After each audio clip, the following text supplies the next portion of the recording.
Бауыр – сыртқы секреция безі, адам ағзасындағы ең үлкен орган. Бауырды адамның екінші жүрегі деп те атайды. Себебі оның қызметі көптеген орган мен жүйенің жағдайына әсер етеді.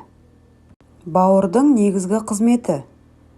Бауырдың маңызды қызметтерінің біріне зат алмасу жатады. Бұл қызметті оның жасушалары орындайды. Бұл орган метаболизмнің барлық түрлерін, майлар, ақуыздар, көмірсулар және биологиялық белсенді заттарды реттейді. Бауыр ас қорыту безі ретінде тамақты қорытатын өт бөледі. Тағы бір маңызды қызметі уытсыздандыру.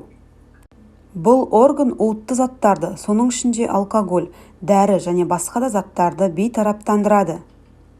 Без ақуыз синтездейтін нағыз зауыт. Онда артериялық қысымды реттеуге қажетті ақуыздар түзіледі. Бауыр көптеген дәрумендер мен микроэлементтер қорының толуына жауап береді. Бір қиыны, адам бауыр ауруын білмей жүре береді. Себебі ол ауырмайды. Бұл органда жүйке ұштары жоқ. Патология асқынған кезде ғана адам қатты ауырсынуды сезуі мүмкін. Бауыр қызметінің бұзылу себептері – нашар экология, дұрыс тамақтанбау, физикалық белсенділіктің болмауы, артық салмақ, алкоголь ішу, вирустар, дәрілік препараттар ішу, генетикалық және иммунды бұзылыстар. Бауыр қызметінің бұзылғанын қалай білуге болады? Оң жақ қабырға астының ауруы. Бауыр капсула деп аталатын қабыршақпен қоршалған. Ол орган өлшемінің өзгеруіне әсер береді. Алкогольден немесе майлардың көп мөлшерінен болатын қабыну бездің үлкеюіне әкеледі. Оған жауап ретінде капсула созылады, сондықтан ол ауырады.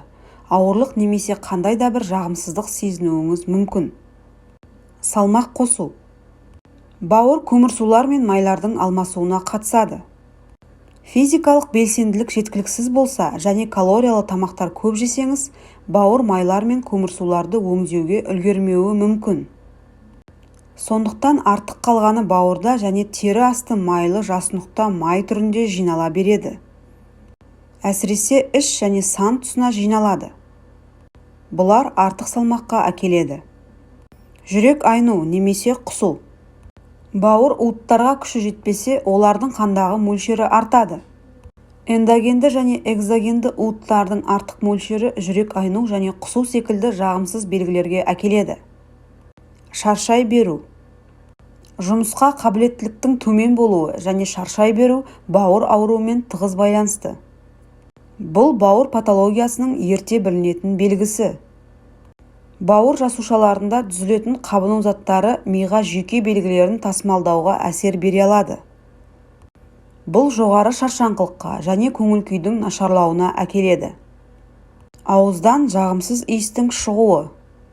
Ауыздан шығатын жағымсыз иіс ас қорыту жұмысының бұзылуын білдіруі мүмкін. Бауыр жасушалары уытты заттарды өңдеуге үлгермеген кезде ауыздан жағымсыз иіс шыға бастайды. Терінің және көздің сарғаюы. Көздің қалыпты түсінің, терінің және шырышты қабықшаның сары түске өзгеруін сарғаю деп те атайды. Бұл жағдайды қанға билирубиннің көп түсуімен түсіндіреді. Сарғаю бауыр ауруларының бір белгісі болуы мүмкін. Зәр мен нәжіс түсінің өзгеруі.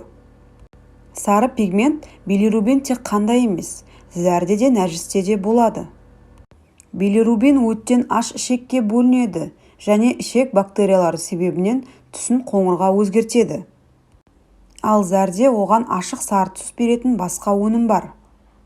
Кей бауыр патологиялары оның билирубинді өңдейтін қабілетін бұзуы мүмкін.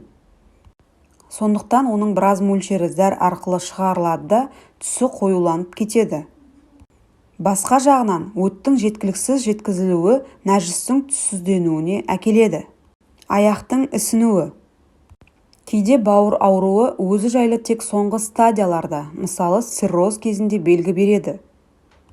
Без қан тамырларына қысымның көп түсуінен және альбумин ақуызының жеткіліксіз түзілуінен аяқ ісінеді.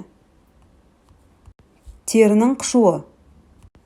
Терінің қышуы аллергиялық аурулардың және бауыр проблемасының белгісі.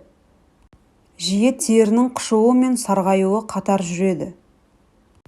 Бұл белгілердің қайсысын болмасын өзіңізден байқасаңыз, дәрігерге қаралып, тексерістен өтуіңіз керек. Бауыр регенерация қабілетіне ие. Сондықтан уақытында қаралу арқылы оның жасушаларын толықтай қалпына келтіруге болады. Қазір құрамында түрлі дәрумендері мен микроэлементтері бар БАДтар сатылады.